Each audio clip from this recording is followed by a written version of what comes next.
everybody? It's the Great Moheki here. This is my first video, really just getting this thing off, rolling. I think I've made like 20 attempts at this, and I'm just kind of like, you know what? We just got to get going because I got to just learn as I go, and I got too many ideas to keep stalling on this. So I thought this first video I'd talk about kind of like, and kind of inspired by some other people too, is like what they call like a spiritual awakening. I think people have multiple spiritual awakenings throughout their life, realizations throughout their life. And this was a big one for me in 2019. And it was actually that Christianity is not what I thought it was. And it wasn't doing anything for me. It wasn't like no prayers were being heard by anything.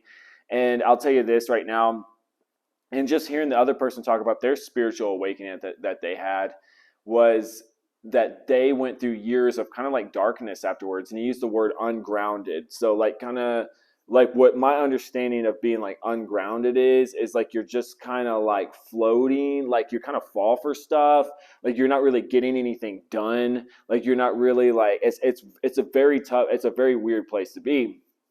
And kind of the more like searching or like looking for answers I did, the kind of more weird I got, and the more weird like I did more. So my spiritual awakening happened at an ayahuasca ceremony in Costa Rica. So this place is a legal place. You know, I don't care that people know I do psychedelics. Honestly, a lot of my ideas have come to me when I was doing psychedelics, or like when I like afterwards. And then now, like since I've done them in 2019, it's like I don't really have to do them anymore. Like ideas are just coming. They were kind of already coming before that, before I did them. I don't know, my eyes looked weird right there. It looked like one eyeball was going like that. And I am sunburnt right now. You know, I'm going to say that as well. But what happened on that? You know, what led up to that? So I was, and when going into 2019, I remember telling my manager, I said that I need to take a trip this year. And I was watching YouTube. Like I found this dude, Joe Dispenza. I had found a couple other people. And then I was watching this one dude, and he talked about ayahuasca. I looked into it and decided to go. So I've kind of been in and out of church. Like I'm really hot. Like this is a lot of it's hot in here, and I'm not turning my AC on. So a lot of this was like kind of over time. Like it wasn't just like searching for. It was like I was in the Christianity, and I was still doing that, and I was like, hey, I'll still keep praying and all that, but I started like looking elsewhere for answers as to why I was so miserable, right? And it's really funny how now I'm just kind of like look around, and I'm just like tired, and I'm like, I just want my needs met. I just want my basic human needs met. I'm so tired, right? I'm tired all the time. I'm sick of this, you know? Wow. But back then it was like, I couldn't really see that. Like, it was like, oh, like I got to keep, you know, I just realized that the Christianity was this false. It was false is all I can say. And the ayahuasca showed me, it repeated this message in it, and I wrote it down because it kept repeating in my head so much. And it said, mix the truth with the lie, and the lie becomes stronger. And it was funny how I was just listening to like a spiritual guy who I like him, and he calls himself like spiritual. And then I was listening to him debate with a Christian. And like when the dude who was like the spiritual guy is talking to the Christian, it's like he's kind of like he's talking about the truths of the Bible, right? He's like talking about some things that were kind of making sense. And I think one of the truths is that heaven is in here. Hell and heaven are right in here, right now, right? And they're always trying to make it like it's this place. And it's like they're always trying to the Christianity is always trying to put everything in some kind of afterlife. And then when I realized that in my own life, I was like, man, like it was like, dude, Joel, like this just goes on and on. Like your consciousness is kind of go on and on, like whatever you want to make it. And you're going to evolve. And that's kind of like your duty is to like evolve and experience. And like this earth's going to be here like for a very long time. It's already been here a very long time. And that's not really something you need to worry about. But let's just leave it at that. Like at the end of the day, let's just leave it at that. And this is something, I mean, I'm going to repeat this in a lot of videos. I think this is really incredible. I used to have migraines, and I had them for 12 years. And then the night that like I had my spiritual awakening, it was the last night I ever had a migraine too. So I really feel that something about the Christianity was actually causing me migraines. So a lot of stuff I say is actually contradictory to what you hear like in the mainstream media or like in in movies or like from anybody out there. So that's why I had to start this as well, was because it's like I want to have these conversations. I want to share this information. I want to share my perspective. So, I mean, I went into that ayahuasca retreat. It was a week-long retreat. It was in Costa Rica. I'd never been to Costa Rica. I had never done a psychedelic before. I didn't know what a psychedelic was. They just said we drink a tea. We drink a plant medicine tea that's going to cause you, like it's going to last like 6 to 8 hours. It kind of makes you drunk. I drank plenty. That was one of the big reasons I was going. Maybe the number one reason was to get rid of my alcohol addiction. And the migraines were just like a bonus. And I didn't really know that it was going to do what it was going to do, but I came out of there with a completely just different perspective on earth. I did have more of a appreciation for myself, and I had more of a appreciation for my fellow human beings. One of the things that happened when I left, when I realized Christianity was a lie, like I didn't care that my family was still Christians.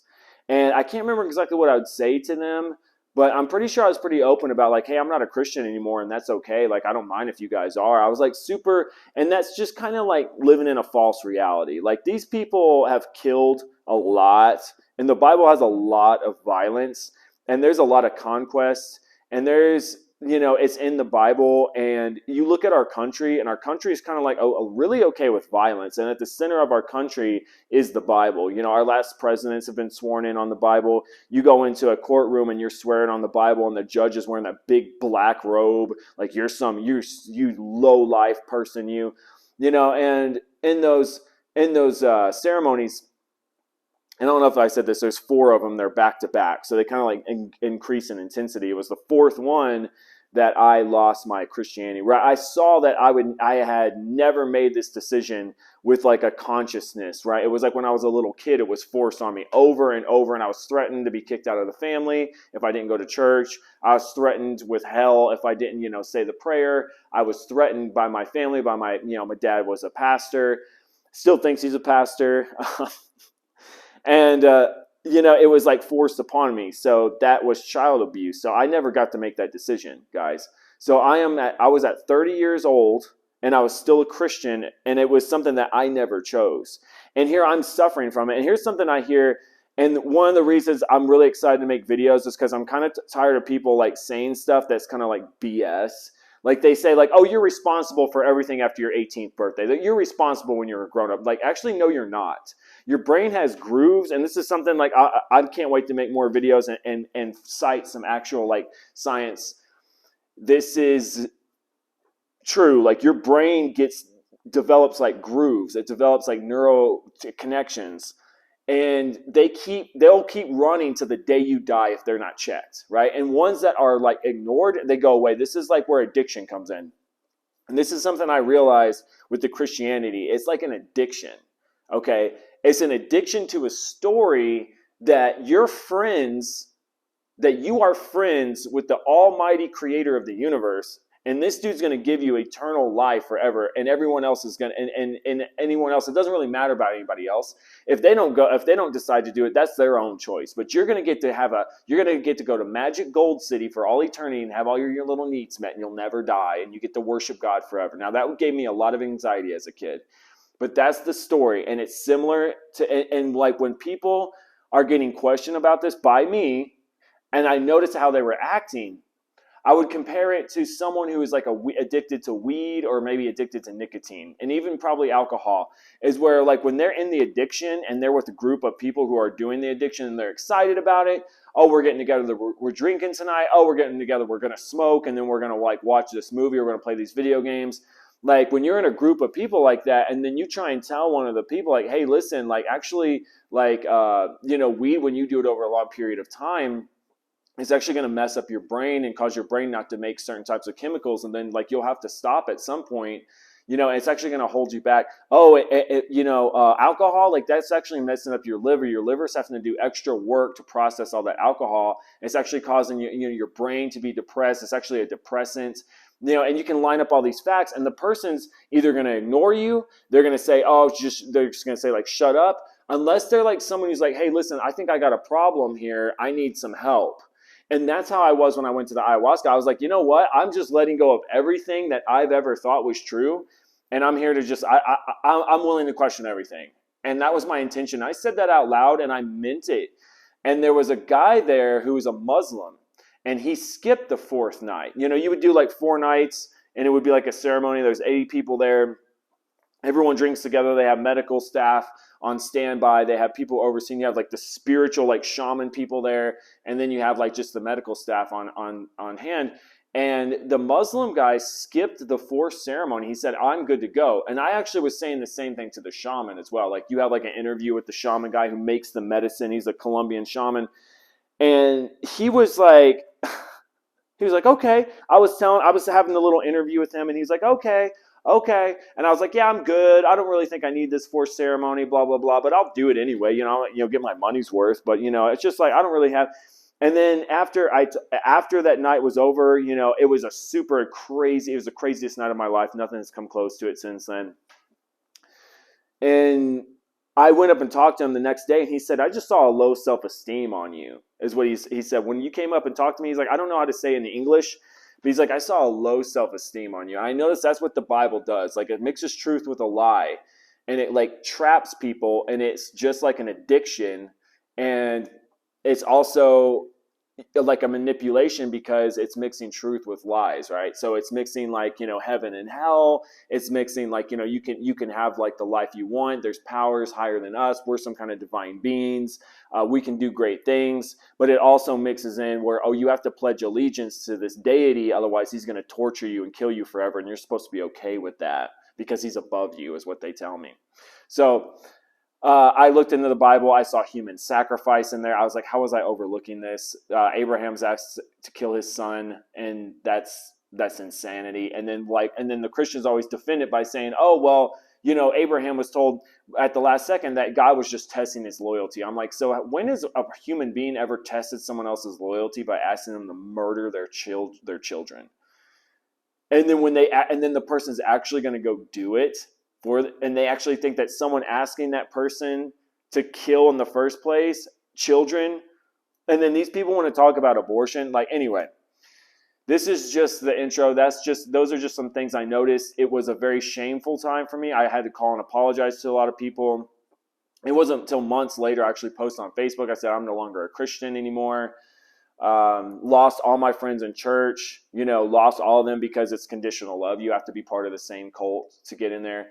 So it's very tough. And one thing I noticed, and I want to say this for all the people watching this, that, you're looking for, because these stories have helped me. Like, looking up other people's stories has really helped me. But one of the things I really want to push, like, really intensely is, like, as cruel as these people were to me, as cruel as they are to themselves and to each other and to the human race, this is the most anti-human belief system ever, is Christianity, right? I'm sure Islam's bad, Catholicism, but I personally went through Christianity, so I know what it is. So that's the one I want to talk about. Is that this is something I realized, and I heard someone say it too. It's like, if you persecute this religion, if would be burning churches, this would be verbal abuse, this would be physical abuse, right? This would be, like firing somebody because they're Christian, or like any kind of like negative treatment, any kind of unkind treatment actually only perpetuates this. And I would call it like a virus. It's like an addiction. It's like a virus because they behave the same way. Once I start asking certain questions of a Christian, they start to act like someone who's going through like nicotine withdrawals. Like, I've had to go through nicotine withdrawals a lot. I'm actually going through them probably right now. It's been like a week, and then I smoked some the other night, and then now, or like 2 nights ago, I went like 6 days without it. Then I had like some cigarettes, and then now I'm gone like 2 days without it again. So I could still be going through the withdrawals. But when I go through nicotine withdrawals, I'll get like grumpy, I'll get like depressed, I'll get angry, like snappy and stuff like that. And that's how they act when I start confronting them on this. And I'm like, this is really strange. Like, I don't know if this is just like a low emotional like control, or that's something that could be discussed further on, but that's how they start to act. That's why I was like, this is kind of like an addiction, right? Like they're addicted to this story, and it's become part of their identity, and it's part of where they get their pride from. But their pride and their arrogance and pride, well, are kind of two different things. Like I feel like the arrogance is coming from, it's not attractive, and it's like literally like the same. They have the same personality as their God, where their God is just like, I'm above you, I'm better than you, don't question me, don't ask, I am the ultimate authority. So that's what I noticed. So it's very difficult. But yeah, those type of actions against them are only going to, if you made Christianity illegal, this is only going to perpetuate it. And one of them even said themselves, they're like, oh, whenever someone persecutes me for being a Christian, it just lets me know that it's real. It's like, no, people are persecuting you because you're annoying and you're delusional. But that's not the way you handle this kind of thing. So I wanted to stretch. That's one thing. That's another thing I've realized too, is that you cannot do that, because it literally does. They're doing it in China right now. They're throwing acid in their faces over in countries, and they're still being Christians. Like they're trying to get rid of it, and you can't. Like it's like a virus, and it's like, yeah, it's like an addiction, right? And then like other people kind of want that. They want some kind of purpose, and it like kind of appeals to like our slave part of our mind. So, and the reason I think this is important is because I think we need to be evolving, and I think we need to be expanding. I think this keeps us from evolving and expanding. And there's a lot more I could say to it. I just wanted to get the ball rolling with this channel, and I can't wait until my sunburn heals. And I'm not so busy, and I can do this during the day. So I'm looking forward to see y'all in the next video. Thanks for watching. Great Moheki. Subscribe and like.